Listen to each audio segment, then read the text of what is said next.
Assalamualaikum warahmatullahi wabarakatuh. Perkenalkan, nama saya Ahmad Syarif Hidayatullah. Di sini saya sebagai ketua.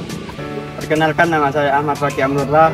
Perkenalkan, nama saya B. Muhammad Rosigadam. Perkenalkan, nama saya Putri Damayanti. Perkenalkan, nama saya Liza Alinda Cahyarini dari kelompok 8. Sampah. Jika mendengar satu kata ini, kita tertuju pada suatu bahan sisa dari kegiatan-kegiatan yang dilakukan oleh manusia.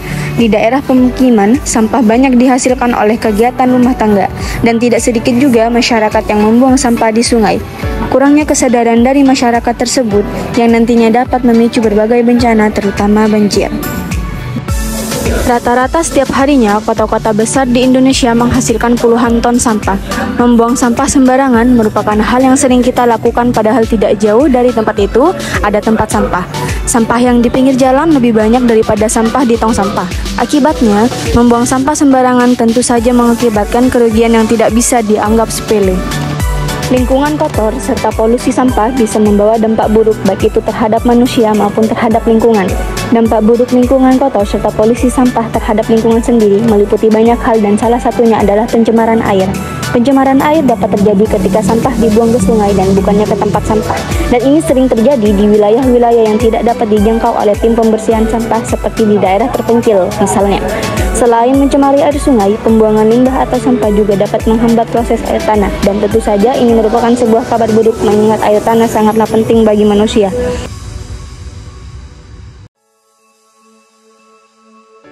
Nah, setelah kita coba telusuri masalahnya di mana, itu memang yang pertama, kebetulan Desa Marengan Daya ini masuk ke daerah dataran rendah, di mana di utara kami itu adalah dataran agak tinggi, dan di situ itu sawah. Jadi tidak ada pembuangan air lagi kecuali menuju ke desa kita. Nah, kita itu memang punya sungai, tapi sungai kecil yang ukurannya paling 3 meter, 3 meter setengah lah sungai itu. Nah, aliran sungai itu memang bisa dibilang saluran pertanian. Jadi dari sawah itu mengalir sampai ketemu ke hulu sungai Kalimarengan dan keluar ke laut. Nah, memang saluran itu setelah kita coba cross check lapangan, itu salurannya kan nyambung lewat dari sawah nyambung ke saluran Kalimarengan. Lah, di Kalimarengan itu mau masuk ke sungai Kalimarengan, di situ ada jembatan di dekatnya Pusri. Nah, di situ di bawah jembatan itu ternyata ada perahu yang tidak digunakan. Jadi tersendat ada di bawah jembatan, 2 perahu besar, sehingga itu menjadi penghambat mengalirnya air untuk menuju ke laut.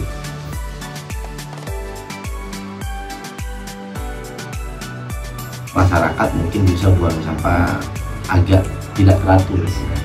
Tapi ketika saya sudah dilantik tahun 2002 awal, kami sudah membuat membuat tim kebersihan. Jadi sekarang sampah di seluruh Desa Marengan Daya itu sudah tidak ada yang membuang sembarangan. Karena apa? Kita sudah punya tim. Jadi tim itu yang mengambil sampah yang sudah disiapkan oleh warga di depan rumah itu kita ambil. Ada pekerjaannya sudah. Jadi sampah kita itu kita sudah tidak perlu membuang lagi. Sudah ada yang mengambil, sudah ada timnya. Jadi sudah Desa Marengan Daya itu kami sudah punya tim kebersihan namanya. Jadi warga tidak perlu membuang sampah kemana-mana, tinggal taruh di depan rumahnya saja kita ambil. Dan itu berbayar, artinya 10.000 satu bulan. 10.000 per bulan.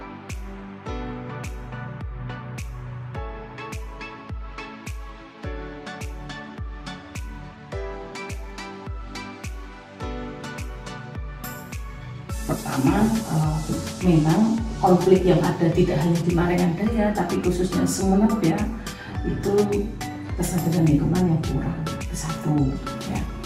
Beribu kali kalau kita pun sudah sosialisasi tentang pengolahan sampah dari sumbernya, untuk meminimalkan produksi sampah dari sumber menuju TPA, yaitu residu yang diangkat dari masing-masing TPS.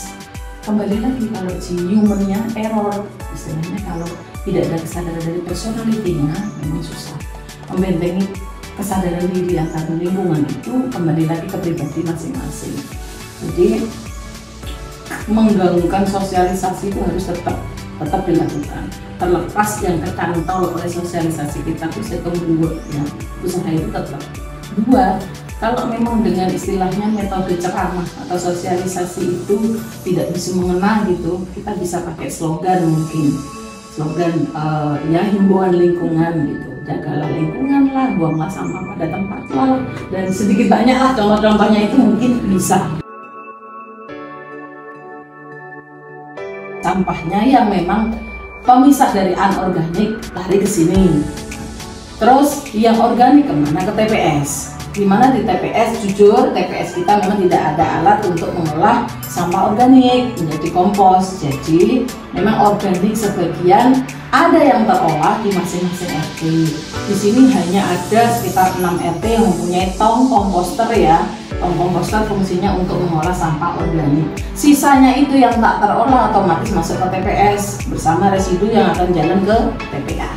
Itu solusi istilahnya kerjasama manis di antara pelaku lingkungan di bawah, yaitu emak-emak ya, yang ratunya produksi sampah di rumah tangga kan emak-emak, dimana dia mengcover seluruh kebutuhan rumah, pasti menimbulkan sampah. Bekerjasama dengan program desa yang tadi ada pasukan sapu jagat, terangkut, terjadwalkan ke TPS, dan TPS juga kita berkomunikasi dengan Dinas Lingkungan Hidup, menjadwalkan juga penjemputan trek ya. Jadi sampah yang di TPS kan nggak mungkin dibiarkan mengendap, dijemput juga berkala, juga ada retribusinya juga, sama terarahkan ke TPA. Nggak hanya sampah sepeda, nih sampah mesin cuci, nih sampah kipas angin. Kenapa? Mereka menjual, tetapi kadang untuk hasil akhir nggak terus ibu hancurkan, enggak.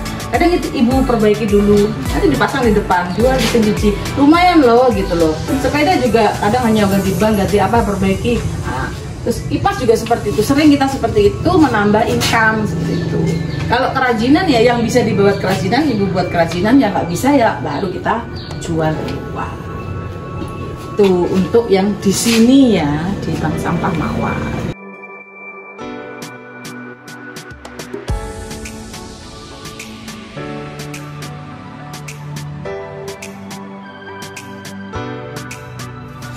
Pengendalian sampah yang paling sederhana dan efektif adalah dengan menumbuhkan kesadaran dari dalam diri sendiri untuk tidak merusak lingkungan dengan sampah. Mulailah tanamkan niat bahwa aku harus membuang sampah pada tempatnya. Selain itu, diperlukan juga kontrol sosial budaya masyarakat untuk lebih menghargai lingkungan. Peran pemerintah dalam hal ini juga sangat diperlukan. Dengan peraturan-peraturan dan sanksi-sanksi yang ada, diharapkan bisa meminimalkan perusakan lingkungan oleh pihak-pihak yang tidak bertanggung jawab.